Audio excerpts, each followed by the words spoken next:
Olá, leitores! Bem-vindos ao canal Mundos Possíveis. Eu sou Ana Paula Rodrigues e o vídeo de hoje é a sugestão de leitura do romance Não Verás País Nenhum, do Inácio de Loyola Brandão. Esse escritor nasceu em 1936 na cidade de Araraquara, aqui no interior de São Paulo, e além de grande escritor, é também jornalista, tendo publicado em muitos jornais durante décadas.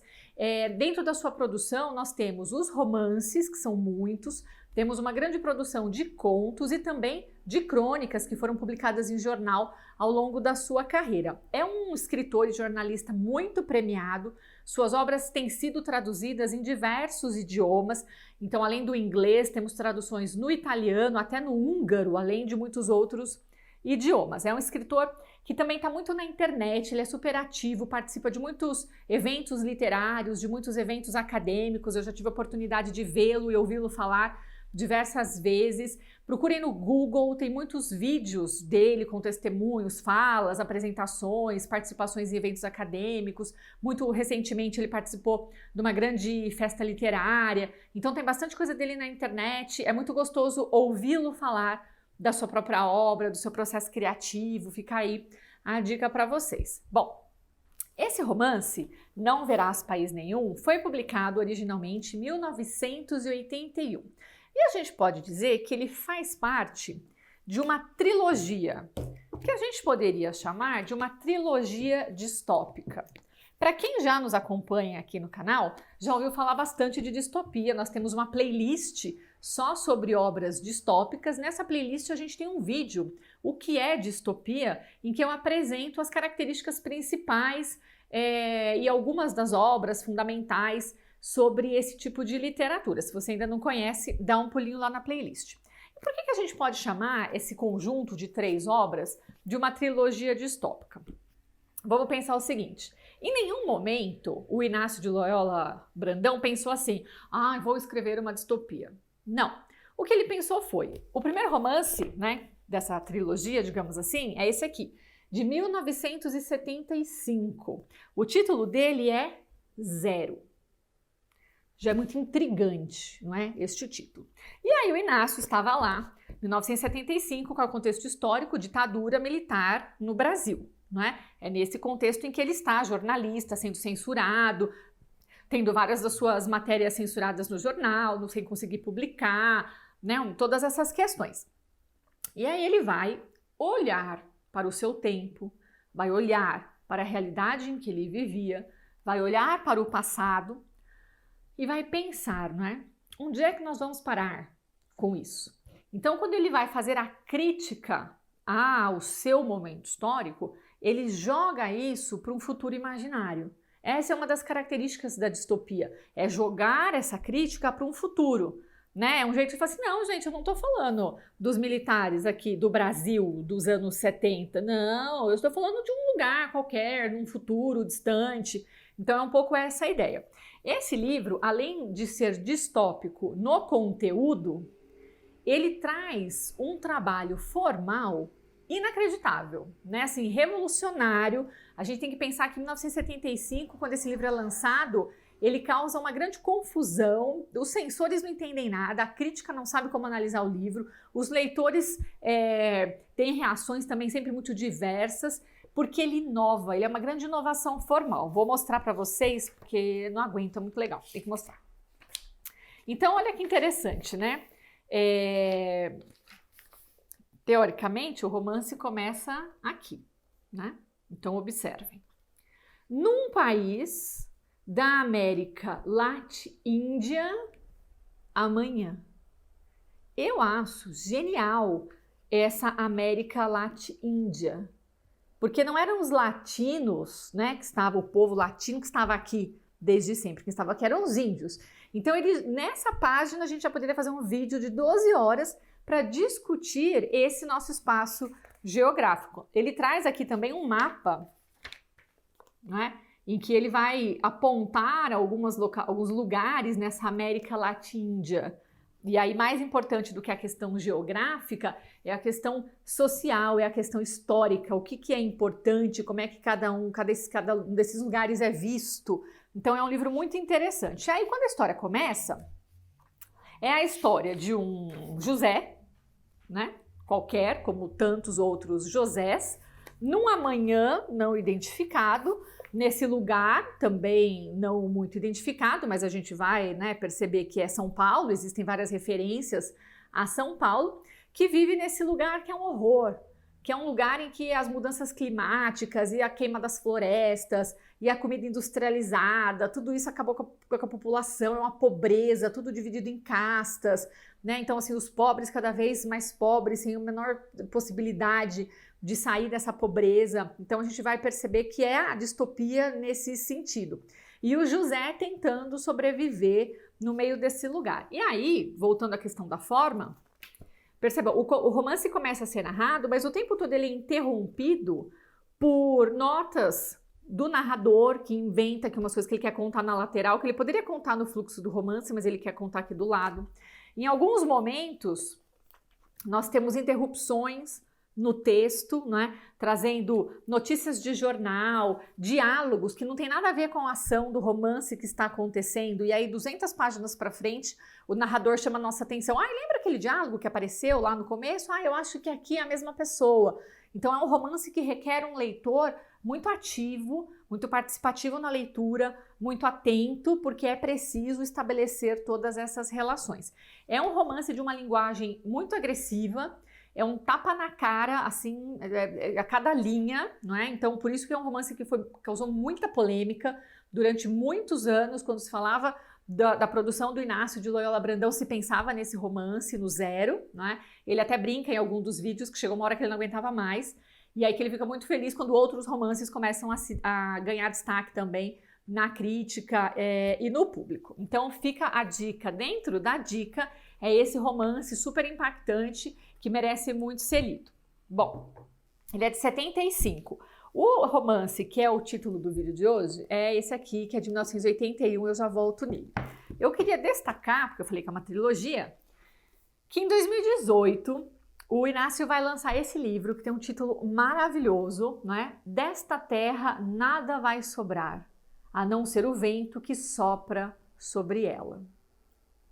Já distopia é o título, né? Já dava aqui também outro vídeo de 12 horas.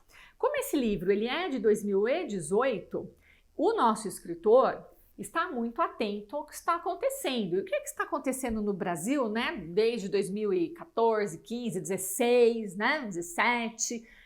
Para esse Brasil que ele está olhando.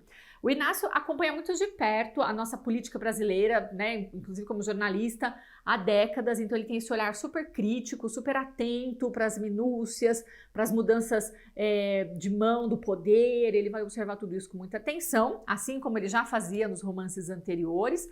A gente vai perceber aqui que é um futuro também distante, um lugar que essa terra, né, que a gente também não sabe direito onde é, que são características distópicas, existe um governo totalitário, nas outras obras isso é muito marcante, aqui também. Uma coisa que é interessante é que a questão da tecnologia, que é uma das características distópicas, é super importante nessa obra, porque ela já é de 2018. Então, uma coisa é você pensar a tecnologia com tudo que a gente já conhece em 2018, outra coisa é pensar a tecnologia lá nos anos 70, né? Quando não tinha celular, por exemplo. Aqui, as redes sociais vão ter um papel muito importante, né? Como vigilância, a característica distópica. Então, aqui, a vigilância se dá pelas câmeras que estão na cidade inteira. Então, você tem uma personagem principal que já começa o livro encrencado, né? Ele já começa encrencado por duas situações. Primeiro, porque ele tem um relacionamento com uma mulher, a Clara, que tá terminando com ele. E ele tá super enrolado, porque num passado, a gente não sabe exatamente quantos anos antes, ele postou uns vídeos, ele produziu uns vídeos e postou, e esses vídeos viralizaram nas redes sociais e depois caíram no esquecimento, né? Só que agora esses vídeos reapareceram num momento em que o conteúdo desses vídeos não é um conteúdo bem visto, bem aceito pelo governo vigente, e aí ele começa a ser investigado. Então a gente vai percebendo essas mudanças de foco narrativo, de quem é que narra, tem muitos diálogos, e ele é vigiado, porque todo mundo, né, nessa sociedade do futuro, tem uma espécie de tornozeleira, um chip, que marca onde você está, então vai marcando os seus deslocamentos, a polícia consegue saber onde é que você estava, por onde que você passou. Mas aí ele liga então para um amigo que é hacker e fala assim, olha, tô encrencado. O amigo fala, bom, são dois problemas. Eu consigo entrar no sistema e desativar sua tornozeleira, relaxa que isso a gente resolve. Agora some das redes sociais, porque elas são um perigo, né? Ó, até parece que é o mundo que a gente vive hoje. Outra questão que é muito interessante é a questão das fake news, que quando o livro foi escrito, esse termo fake news ainda não era o sucesso miserável que é hoje, né? Miserável em todos os sentidos.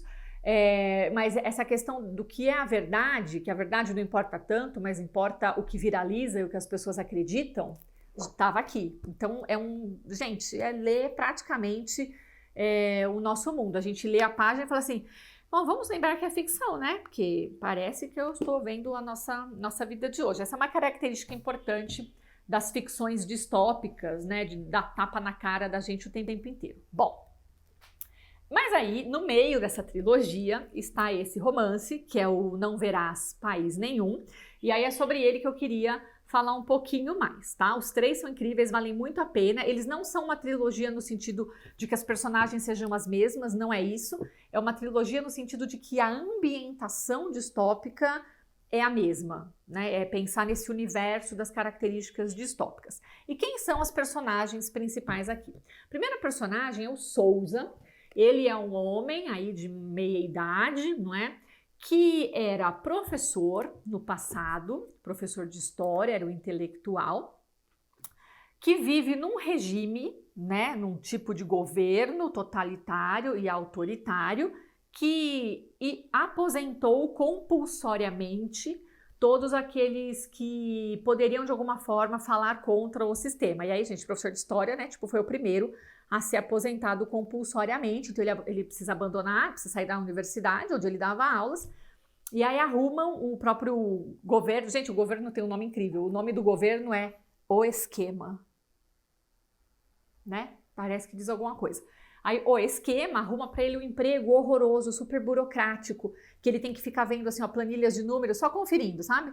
Não tem nenhum tipo de pensamento crítico, de raciocínio, de imaginação, é uma morte de emprego, né? Então são diferentes maneiras de matar as pessoas. Bom, e o Souza, ele vive já há muitos anos nesse sistema, nesse regime novo, no esquema. O texto não menciona exatamente há quanto tempo eles estão nesse regime, mas a gente faz mais ou menos um cálculo aí por alto. Ele é casado há 30 anos com uma mulher chamada Adelaide, eles moram num apartamentinho. E aí a gente vai observar que é uma sociedade super separada em castas, também conhecidas como classes sociais, né? Então você tem o lugar dos muito pobres, o lugar dos muito ricos, o lugar dos que trabalham para determinada empresa, os que trabalham para o governo, tudo muito separadinho. E aí eu vou ler o começo do romance para vocês sentirem um pouco desse tom da narrativa, dessa ambientação da narrativa, que é muito interessante, tem uma questão formal muito bacana no trabalho do Inácio. Não é só a história que ele conta, como eu falo sempre aqui, a história que a gente lê, ela é uma camada, o enredo, né? Mas um bom romance, a grande literatura, ela tem muitas camadas, e o Inácio consegue ir preenchendo e trazendo novas camadas com a maneira que ele escreve. Então o romance começa assim. As sirenes tocaram a noite inteira sem parar. Todavia, pior que as sirenes foi o navio que afundava enquanto as cabeças das crianças explodiam. Mefítico. O fedor vem dos cadáveres, do lixo e dos excrementos que se amontoam além dos círculos oficiais permitidos, para lá dos acampamentos paupérrimos. Que não me ouçam designar tais regiões pelos apelidos populares. Mal sei o que me pode acontecer. Isolamento, acho. Tentaram tudo para eliminar esse cheiro de morte e decomposição que nos agonia continuamente. Será que tentaram? Nada conseguiram. Os caminhões, alegremente pintados de amarelo e verde, despejam mortos noite e dia. Sabemos, porque tais coisas sempre se sabem. É assim. Não há tempo para cremar todos os corpos. Empilham e esperam. Os esgotos se abrem ao ar livre, descarregam em vagonetes na vala seca do rio. O lixo forma 77 colinas que ondulam, habitadas, todas. E o sol, violento demais, corrói e apodrece a carne em poucas horas. Percebam a ambientação distópica que nós temos, não é? Então, de cara, a gente já tem aqui um enigma, um mistério, que é esse navio que afunda com as crianças. Isso é um enigma que só vai ser resolvido, né, bem lá para frente. E aí a gente tem o Sousa fazendo essa descrição do acordar com esse cheiro fedorento dos cadáveres, assim, que cadáveres são esses, não é? Essas montanhas de lixo, os grandes lixões que são habitados por milhares de pessoas nos acampamentos paupérrimos que ficam fora da cidade, claro, né? Então vai jogando os pobres cada vez para mais longe, vai jogando lixo, né? E os pobres que vivam no lixo e que recolham do lixo alguma coisa para comer e para continuar sobrevivendo. A palavra sobreviver e as suas variações aparecem milhares de vezes no romance. Essa é uma característica que você, leitor, deve estar atento para ela, não é? Essa questão do quanto a luta pela sobrevivência impossibilita o pensamento crítico, impossibilita a reflexão, impossibilita o acordar para a loucura daquela realidade. Porque as personagens estão tão desesperadas tentando sobreviver só aquele dia que é impossível pensar no futuro. Então esse futuro, esse amanhã, ele não faz nem parte dos sonhos. Essa característica a gente observa nos 3 romances. No primeiro, principalmente, no Zero, todas as personagens lutando para sobreviver de qualquer maneira, não é? Ainda que seja da pior maneira possível, existe essa luta pela sobrevivência. A gente vai perceber aqui também que existe, além dessa questão do lixo, essa questão do calor que derrete a carne das pessoas. Então, gente, vejam que coisa, cada coisa que tem nesse livro, inimaginável, né? Por exemplo, o presidente desse lugar, né, o governante principal, vai num dos momentos e diz assim, gente, então vocês sabem, né? A gente queimou toda a floresta amazônica, queimou tudo, não sobrou uma árvore, mas foi ótimo, porque toda aquela região agora virou um deserto. E a gente pode usar esse deserto como atração turística. Né, gente? Quem pensaria nisso? É demais. E aí a gente vai ter as mudanças climáticas aparecendo por conta dessa mudança na geografia, né, do Brasil. Queimou-se tudo, cimentou tudo, a água não tem para onde escorrer, não tem mais floresta, então virar uma grande seca. Racionamento de água. Quem diria, né, que esse livro que é de 81 ia falar do racionamento de água que nós aqui, né, em São Paulo vivemos alguns anos atrás. Então é um livro que vai trazer, como todas as boas distopias, muitos desses fatos que se concretizam no futuro, né? Não porque ele fosse profético, não porque ele tivesse bola de cristal, mas ele tinha neurônio, né? Tinha consciência, olhava para o mundo, né? Tinha coerência com o passado, com o presente, e fica, né, fácil imaginar o futuro. Bom, vou ler aqui mais um pedacinho, que é muito bom. O cheiro infecto dos mortos se mistura ao dos inseticidas impotentes e aos formóis. Acre. Faz o nariz sangrar em tardes de inversão atmosférica. Atravessa as máscaras obrigatórias, resseca a boca, os olhos lacrimejam, racha a pele. Ao nível do chão, os animais morrem. Forma-se uma atmosfera pestilencial que uma bateria de ventiladores possantes procura inutilmente expulsar. Para longe dos limites dos oikoumene, palavra que os sociólogos ociosos recuperam da antiguidade, a fim de designar o espaço exíguo em que vivemos. Vivemos? Então é importante, como leitores, observarmos as muitas perguntas que o nosso narrador vai fazendo. Então ele diz, tentaram acabar com o cheiro. Tentaram mesmo? Nós vivemos num lugar super pequeno. Vivemos? Isso é viver ou é sobreviver? E o tempo todo ele vai fazendo perguntas. Ele era um professor de história, né? De alguma maneira, isso não morreu dentro dele, apesar do trabalho de morte, que é ficar olhando para dados que não querem dizer nada, no qual ele foi colocado. E aí a gente vai perceber nessa personagem, no Souza, aquela personagem que aparece em todas as distopias, que é o ser que acorda ou que nunca dormiu, né? É o ser que acorda e percebe, ele tem consciência do condicionamento em que ele está vivendo. Ele tem consciência, ele olha para aquela sociedade, para aquele mundo, e ele sente uma angústia, ele sente uma falta, ele sabe que aquilo está errado. Ele não sabe direito como, ele não sabe direito por quê, mas ele percebe, né? E nessa sociedade super controlada, ele não pode falar isso com ninguém. Então ele vive há 30 anos com essa esposa e eles só conversam as banalidades, o horário, o dia, o almoço, os assuntos não se aprofundam. Tem uma coisa muito doida na relação dele com a esposa que aparece logo nas primeiras páginas, que eu achei incrível. Estejam atentos, leitores, é a questão dos calendários. Então eles têm calendários pela casa inteira e eles não viram as folhinhas do calendário.